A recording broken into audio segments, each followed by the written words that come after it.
Nothing but sunshine in downtown Fort Wayne, and we're in the second half of back-to-back homestands here at Parkview Field. This is the Core Report.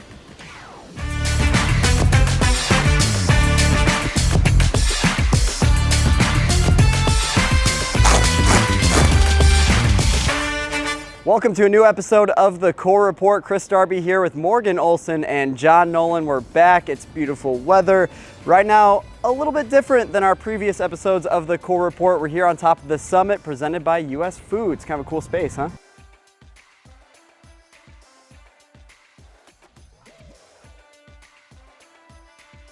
Yeah, so it's kind of, the 400 Club was already a big deal, and then we threw this on top of it here at Parkview Field. This is a group area that you can rent out. You can contact our sales reps here at the ballpark to figure out your best situation. If you have a company or some sort of outing, you can rent this space. And as you see, kind of a cool view of downtown Fort Wayne. Behind us, we hear the church bells ringing and kind of the sounds of the city traffic as we're here. Yes, the kind of cool part being part of downtown Fort Wayne. Hey, back-to-back homestands here. We're in the second half of these two homestands, and we had a lot of highlights, a lot of cool things that happened here the last few days. Let's start with Thursday. The Colts were in town. Different sport, but always a popular night here at the ballpark. Yeah, so they came in and took over our outfield area. Grover was here, threw a first pitch. He even got in the batting cages and took some swings at some of our players, so that was really fun to watch. An individual even brought in a kitchen sink for him to sign. So it was really cool to be able to get to know him and just see him connect with the community. The kitchen sink thing, we had to explain a little bit. It had to do with an inside joke with the Hard Knocks show that they did with the Colts, right? Yeah, I guess he's a very, very good cook and different things like that. I asked him to explain it, and he kind of just looked at me and he was like, "You'd have to watch the show, man." John, you were around him when he was interacting with the fans. What was that Yeah, like? Awesome to have Grover here, plus Blue, Colts cheerleaders, even Matt Taylor, the radio voice of the Colts. So all in all, it was awesome, not to mention, topped it off with a TinCaps victory. Yeah, love seeing that. Obviously, we'll talk a lot about the baseball action here coming up in a few minutes. Let's talk about another night, something that we tried something new with some dinosaurs here at Parkview Field. Morgan, how did that go? Exceeded my expectations. It was a night that I think myself and everyone else on staff was very excited about. We had a bounce house, face painters, we had a T-Rex, a raptor, different things like that. So there was babies walking around. It was just really cool to be able to see them come out and all the fans just gather around them. Did some on-field promos, which were really fun, made kids look like little dinosaurs, did bungee for dino eggs, trivia. What was your favorite part of the night? I think the fact that the crowd was roaring. We had more than 7,000 here. It was a sellout, second biggest crowd of the season. And yeah, so many kids, they were already having a blast even before there was a pitch thrown. Man, we love seeing that many people come back out here now that we're kind of getting into the season. It's awesome to see those crowds. Then another special night, Johnny's birthday. Yes. Something funny kind of started that day. So as soon as gates opened, we walked out in the middle field, or in the center field, and we started playing a mascot kickball game. One of the highlights of my this homestand. It was just so entertaining, and icy, stealing bases and running off, different things like that. Johnny, it was just so entertaining. I'm not gonna lie. If you get on our YouTube page, you guys can watch the whole thing.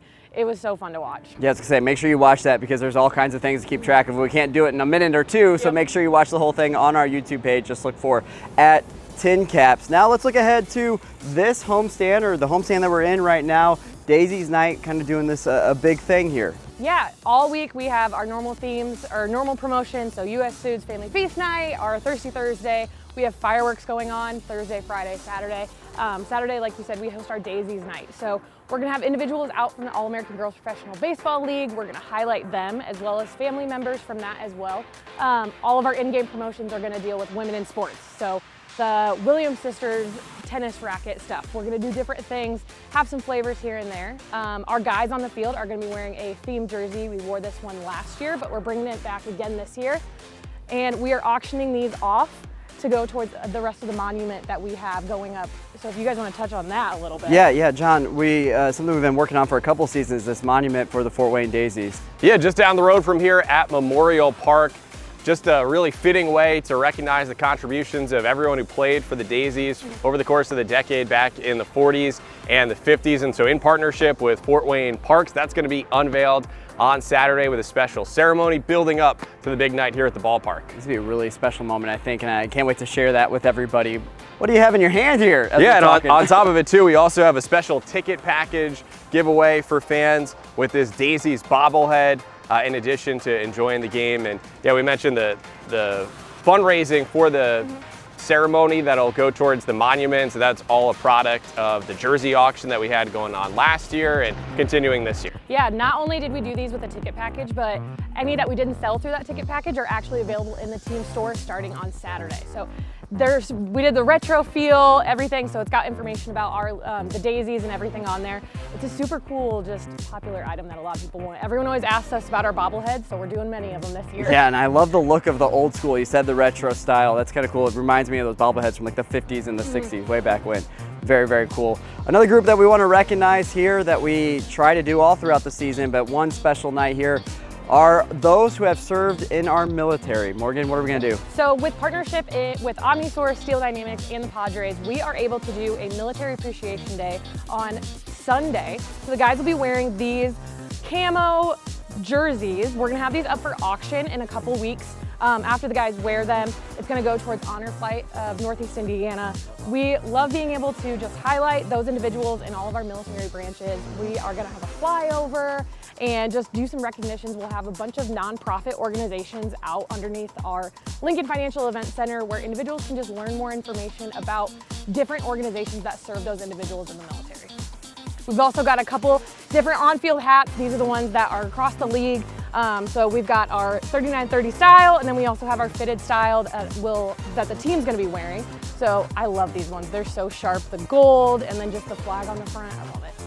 It's gonna be a special day here at the ballpark. We invite you to please come out and join us as we celebrate those who have served in the armed forces, especially here right after Memorial Day, where we've remembered those that have kind of given the ultimate sacrifice. Now we get to celebrate those that are still with us. So, very good day.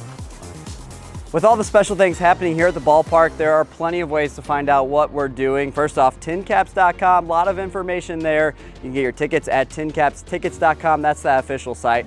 But make sure you're following us on all of our social media. We're on Facebook, we're on Twitter, we're on Instagram, we're on TikTok. We're on everything. Oh my gosh, and it's the easiest thing. Just look for @TinCaps on all of those different things. And if you're watching us here on YouTube or in the ballpark, it doesn't matter where you are. Make sure you subscribe to us on YouTube to be able to see the latest content, the videos that we're uploading, a lot of fun things that we're putting out. So make sure you're following us on YouTube and all those social media platforms. And as the weather has been heating up, so have the TinCaps. John, a lot of action here at Parkview Field. Yeah, the vibes here have been awesome. Great promotions, big crowds, and a winning month of May for the guys. They've taken 3 of their last 4 series, including this past week at home against the Lansing Lugnuts, an A's affiliate. Won on Wednesday, Thursday, Friday, and Saturday. Along the way, just amazing pitching. There was a stretch of 27 consecutive innings without allowing a run.